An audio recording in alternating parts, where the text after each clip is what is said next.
proud to have been the very first member of Inspiring Women Kiama alongside Michelle.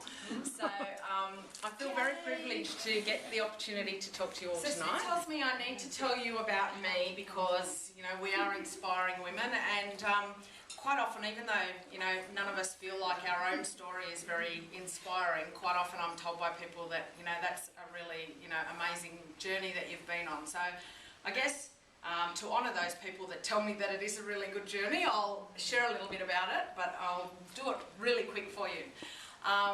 So basically, finishing school back then, I came out of school and had aspirations to go to university.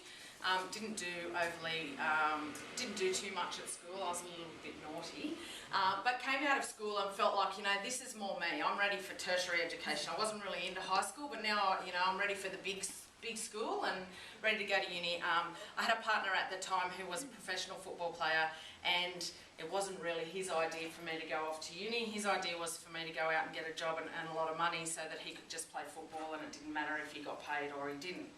So I went off and got a job straight out of school, got my first job in Tarrant Point in Sydney, and then from there ended up in the steelworks. And I guess not really by design, but more just by coincidence, I've remained in the building industry for 15 years. So by the end of the 15 years, I was sort of at about the highest point that I could get, being a woman without qualifications in terms of salary. So then 5 years ago, I was on my way to work with a 3 and a 5 year old, had dropped off the 3 and the 5 year old and on my way to work, and got a phone call from my now ex-husband saying, I'm leaving today. And I said, I think that'd be a really good idea. And he had said to me many times that he was leaving, and I'd turn the car around and go home and fix everything. And this particular day, for whatever reason, I just said, I think that'd be a really good idea. And felt like I, for the first time ever, had crawled out from under a rock and could actually feel the sunshine. And so then, having a 3 and a 5 year old, working part-time, knowing that I wasn't earning enough money to give them everything that I wanted, I thought about what am I going to do now. So I applied for university, and by some miracle, because of my work experience, was accepted into a postgraduate degree. So I did a postgrad in business management and a master's in project management at night in 18 months. Wow. As an on-campus student, didn't leave my home. I went to campus once for an exam. Worked part-time, you know, had the 3 and a 5 year old, and this is how hard I worked. I actually used to say to my kids, you know, we'll do something for an hour and then I've got to work for an hour, and then we do something and then I've got to work. And this particular day, my daughter was 4, and I was sitting at the computer, and you know when you almost finish something and you just think, I'm nearly there, you know, and I'm going on the keyboard, and my daughter's going, oh, Mum, please. And I said, darling, Mummy's nearly finished, just wait. And I'm going, and she goes, I'm so never going to uni. And then she walked away, and she came back and she said, will I be able to get a good job if I don't go to uni? And I said, let's worry about that in about 16 years' time. So anyway, ended up finishing the 2 degrees and got a couple of Dean's Awards, and, you know, did really well, and I was so proud of myself and thought, beautiful, now I'll go and get that really high-paying, flexible job. And of course couldn't. So I worked in Sydney for a little while, and it was just too much with the little ones. So was watching television one day and saw this woman on television saying how you know, if you have your own business, you've got the flexibility, and it's great when you've got kids, and you can do this and you can do that. And I thought, okay, well, that's what I have to do. So not coming from an entrepreneurial background at all, and not having parents who, you know, were that way at all, I figured I needed some help. So I went to the bank, and back then the banks actually gave you money for small business. So went to the banks, and the bank gave me some money, and I went and hired a business coach in Sydney for a hell of a lot of money. And 7 or 8 months later decided that wasn't such a good idea, so I flicked her and went it on my own. And since I went it on my own, I've you know, grown the business slowly but surely. I'm now to the point where I actually pay myself. Not a lot, but I do actually pay myself. So yeah, I guess in a nutshell, my journey in the last 5 years has been one of really finding out who I am and, what am I capable of, feeling like I came out of that relationship and wasn't really capable of anything other than just go to work and earn whatever they'll pay you. So yeah, now I do all of that. I'm on my own. When I say on my own, all of my family live away, so it's just me and my two kids, and now I have a beautiful partner who supports me in everything I do. But that's been my journey, and has it been easy? Absolutely not. And have I had nights where I literally have not slept? Absolutely. I did quite a few nights, when I was doing the university degrees, that I'd go to sleep at 4:30 in the morning, and the kids would come in at 6. And you just got to get up and soldier on. So for those of you who are, in a point in your business where you're going, should I keep going with this? You've got to always have that why. Why am I doing it? Because that's what whenever I have those moments, and I have those moments. At Christmas, I was coming home to shut down my business and go back to, getting a job. But I came home and thought, and then what am I going to do when the swimming carnival's on and there's a award presentation at school and I'm in a job and can't go and do those things. So you've got to have a big enough why. My why is my kids. I'm there for my kids. I don't miss anything my kids do. And I swear some people look at me and go, like, how on earth does she pay the bills? Because she just seems to be there all the time. But, that's the choice, and that's the way I've structured my business. I generally finish work at 3 in the afternoon and then start work again at about 8 p.m. And that's how, so I think the main message for everyone is have a big enough why. And when things get tough, or when you get a knockback, or someone tells you, that's not such a good idea, then if you've got that really strong why, you've got enough momentum to keep you going. So that's me, and that's what I do. And so now my business has sort of evolved. I now do 2 sort of main roles in my job, in my business, and basically it's all about communications. So within corporations, I work with them to understand their problems, staffing problems, break down those staffing problems, unravel them, develop training strategies and programs to try and get them out of their conundrums that some of them get themselves in.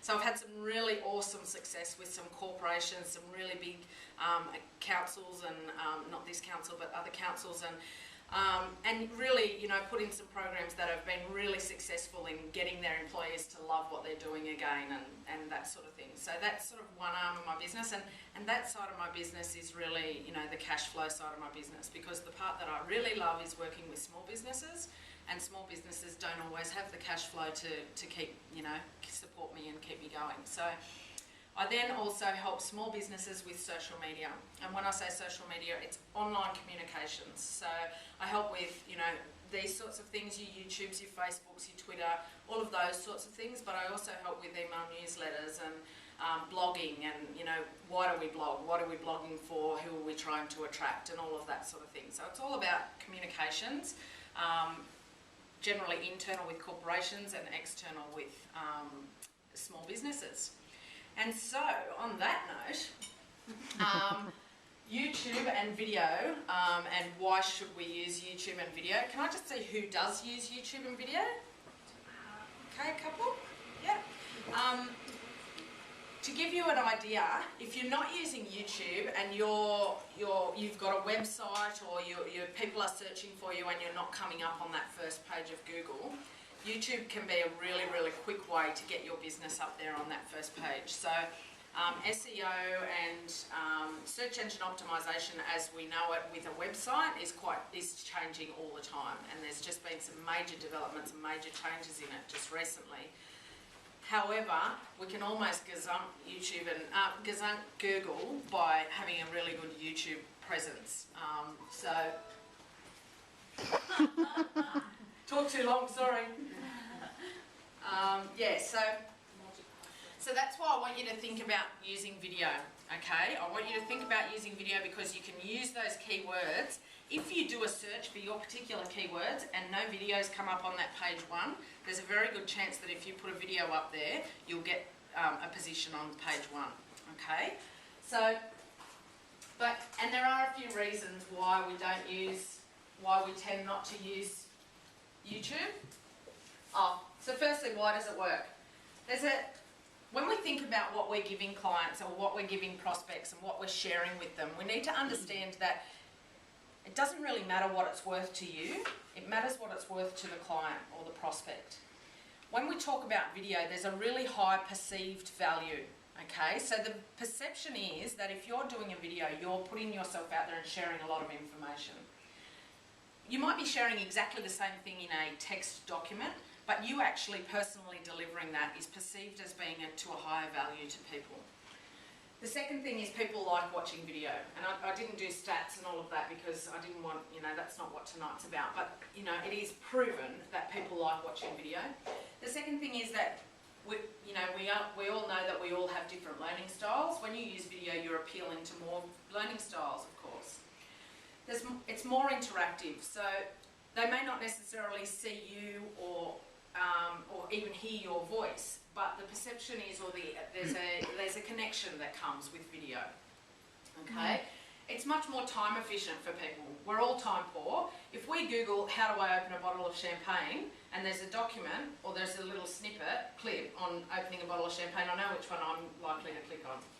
So, and it's a real person generally behind a video. Why don't we use video?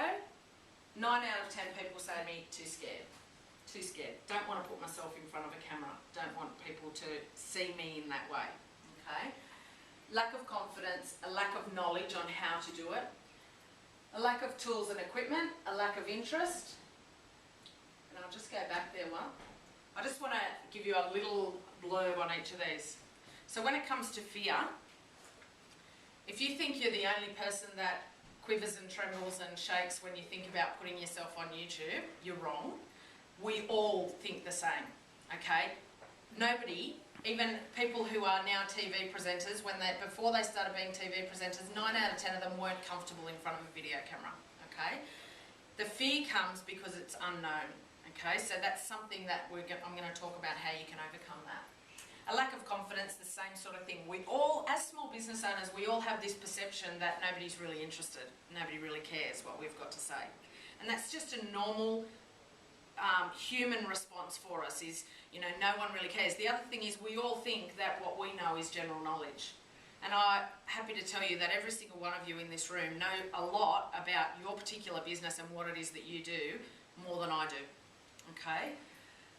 The lack of knowledge in how to do it. So we're going to have a quick look at some of the ways that you can do it because they're not all high tech. They're not all have to have a $30,000 video camera and, studio equipment. So we'll look at some of those strategies. Tools and equipment, touch on again there, and a lack of interest, and that is a lack of interest for you putting yourself out there. One of the things that I would like to say to you all as small business owners, no matter how uncomfortable it is, if you don't put yourself out there, you don't go anywhere. And I'm the perfect example. When I started my business, I signed up with this woman and said, yep, I'm going to be a trainer.